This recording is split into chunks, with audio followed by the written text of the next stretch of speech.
Regina, Mater misericordiae, vita dulcedo, estes nostra salve. The Lord be with you.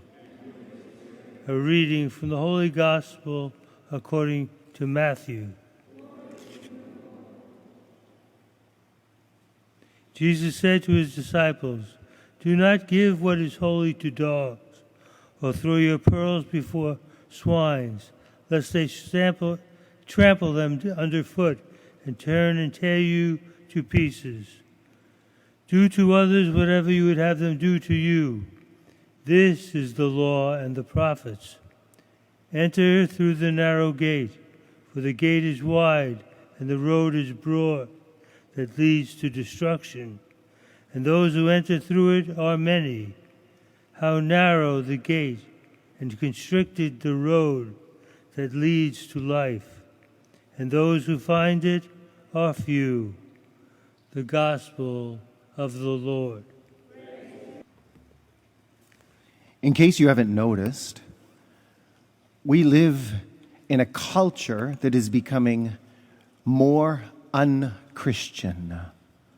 We are becoming de-Christianized.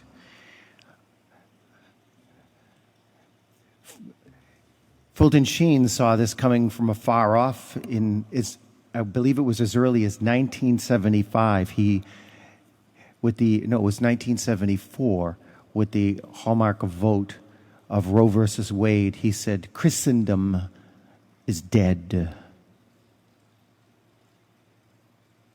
Christendom is the understanding of a government and a social system that functions according to Christian principles. This was gone way back then, he said, and here we are.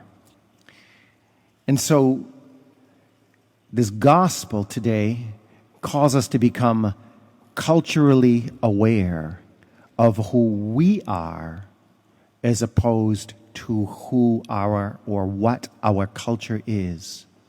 Do not give what is holy to the dogs. You are baptized.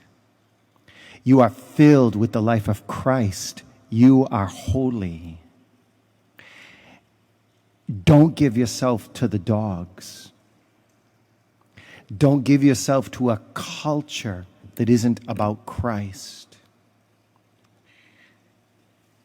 Be discerning and discriminating. Yes, those are impolite words today at best and considered politically incorrect.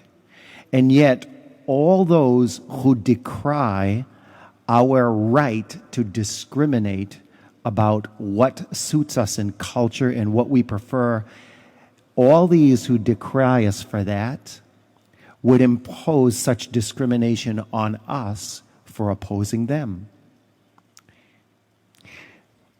From Gregory of Nyssa, quoting from the Liturgy of the Hours this morning, it's so beautiful how the Church's liturgy works together between the Liturgy of the Hours and the Mass. Gregory of Nyssa said this: "We who have been found worthy of the name of Christ," that's because of your baptism, "each of us must examine our thoughts, our words, and our deeds to see whether they are directed toward Christ or turned away from Him." Is this where where are we allowing culture to take us? Or, on the other hand, where are we taking culture? By our fidelity to Christ. Do to others what you would have them do to you. If my priority is Christ, and I embrace Jesus Christ because I want to go to heaven, that is the best possible end, not only for me, but we as Christians believe that is the best possible end for everyone. And so, we should want other people to go to heaven. And so we need to direct our lives to present a vision of someone who goes to heaven and have a morality that enables people to go to heaven, not under a society's rules that are going astray, that they don't know how to go to heaven. But in Christ we know, and so that's how we live. Am I helping others to get to heaven? This is a good question. Am I with or without associations that get me to heaven? And so Jesus continues, enter through the narrow gate. In other words, he's saying we must be discriminating. You could get into the city of Jerusalem by a very wide gate. Not a problem. However, try to get into the Holy of Holies. It's a narrow passage. In other words, the city of the world is not only eclectic in a healthy way, it's eclectic in an unhealthy way. And it can be. And I was just thinking about Lot today. He chose to go dwell near the city. And you know what happens to this city. And you know what happens to Lot's wife. She is an icon of what happens when we allow a culture to absorb us and make us turn away from the goal. We become a pillar of salt instead of a supple, consecrated, baptized body containing a soul that's going to heaven. And so Lot's wife becomes prey to a culture that's going astray. But strangely enough, Lot was probably also not careful himself.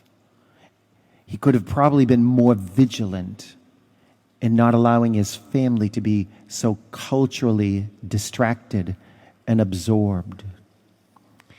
And so if we call ourselves Christians, we can't allow culture to absorb us, but we can evangelize the culture by our lives, can't we? And at the very least, we can sure be a big fly in the ointment to a culture that's going astray with a holiness of life. Regina Celi, let our